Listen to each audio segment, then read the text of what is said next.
Sa di pa nakusugdan na kung wali, muhangyo ko ninyo, palihog, lingi ang inyong mga tapad. Kunya ingna dayon, stay awake. The homily will be very brief. Sige. Ayaw katulog. Ang wali sa obispo, mubo ra kaayo. Basta obispo taas, ang wali mubo. Okay ra mo, ana? It's a special day, isn't it? First of all, it's very special for me. Because it's the first time I am presiding the Holy Eucharist inside this beautiful Metropolitan Cathedral in Cebu.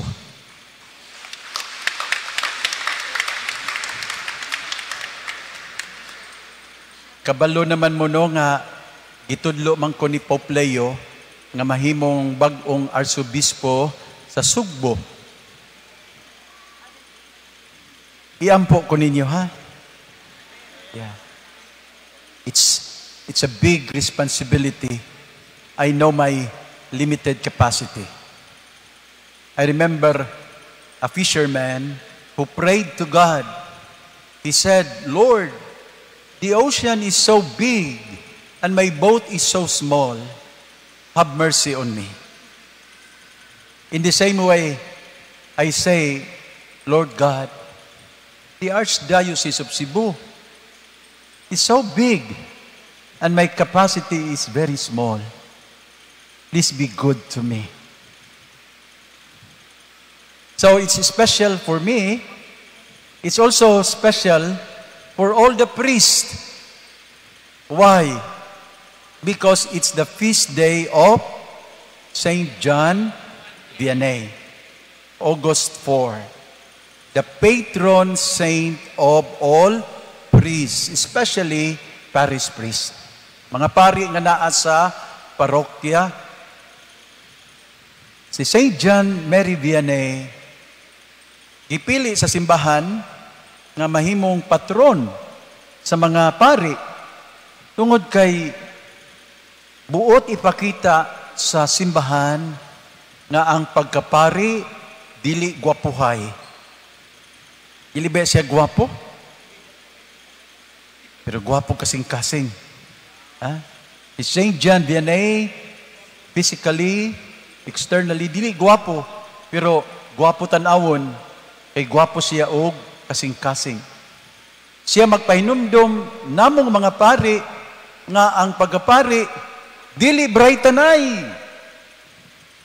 Kay dili man siya bright. Pero daghang mga bright, muadto niya magpatambag. Asa man gikan ang iyahang kinaadman, nga itambag, gikan sa kahitasan. So, he maintained a close connection, relationship with his God, and that made him a man of wisdom. Nindot kay ni nga pahinumdum natong mga pari, no? So ang pagkapari, dili gwapuhay, dili brightanay, dili pasikatay. Wala man viral si Saint John Vianney. Pero daghan yun mga tuniya tungod sa iyahang gugma sa Ginoo ug sa mga tao.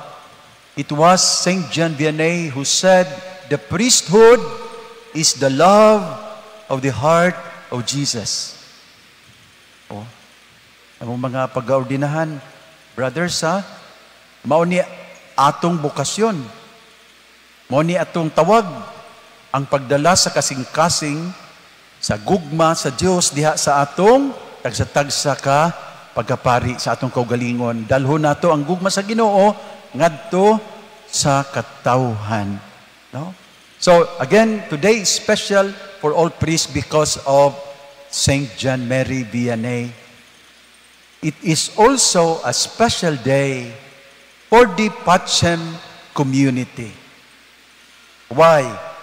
Because today we don't only ordain these young men, we also remember the late Reverend Father Leonardo Polinar, the founder of Pacem. who 50 years ago started his charismatic ministry right here in Cebu. That was 50 years ago. Pakpakan na to na, ha? Which is why Father Joel and myself, we decided to make this ordination happen right here in Cebu. Agi og pag-ila, og pagpasidungog sa ilang founder nga si Father Narding. Okay? Si Father Leonardo, magpahinumdum nato nga ang atong sugdan, no matter how small, will grow. Not because of our own capacity, but because of the power of God. Okay? Gasugod siya ning maong community, charismatic movement, dinhi sa Cebu. I'm sure wa siya maglaom, or wa siya magdahom, nga moabot ni higayon na. 50 years after, yun sa paglambo, paglago, o pagpamunga, o daghan, ang usa ka gamay nga iyahang gisugdan, like the mustard seed.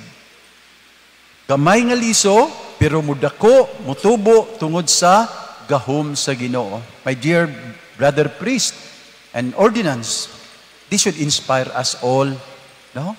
Di kita angay mahadlok magsugod sa gamay. Because this is God's way. This is His process. And we only have to trust in His goodness. Amen?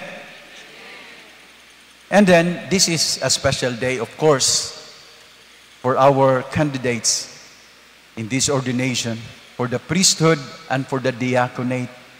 O sa nikaadlaw nga, di gyud ninyo malimtan. Di gyud dapat ninyo nga malimtan. Tungod kay karong adlaw, inyong gisugal ang inyong kaugalingon, gitugyan ninyo tungod sa inyong gugma sa Ginoo o sa inyong pagsalig sa panabang sa Dios nga mao'y nagtawag kaninyo, nagpili kaninyo alang ni ining maong bukasyon sa pagkapari ug pagka-diakono.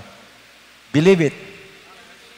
Dili si Father Joel ang nagpili ninyo. Dili ang inyong bishop protector mao'y nagpili ninyo. It was God. You were handpicked by Jesus.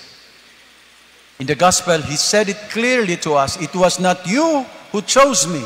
It was I who chose you to bear much fruit. Okay? So manghinaot ko nga inyo ng tagaan, dakong pagtagad, nga kamo mga pinili sa Diyos. Dili basta-basta ining inyohang pagkapari o pagkadiakono. I promise to deliver my homily briefly. Inud-on ako. Ako lang idasig sa atong mga pag-audinahan. Always remember St. John Mary Vianney and your founder. Inumdumi ang ilang tuluka, bililhon kayong mga gasa. Just remember this three. Be always present. With your God, be present to His people. Then, be patient. Because our ministry, our priestly ministry, is sweet, but it's not easy. Lisod ni nga trabaho nato, pero makaya nato uban ang Ginoo. So be present to His people, be patient, because it's not easy. Bugat ang krus nga atong pasanon.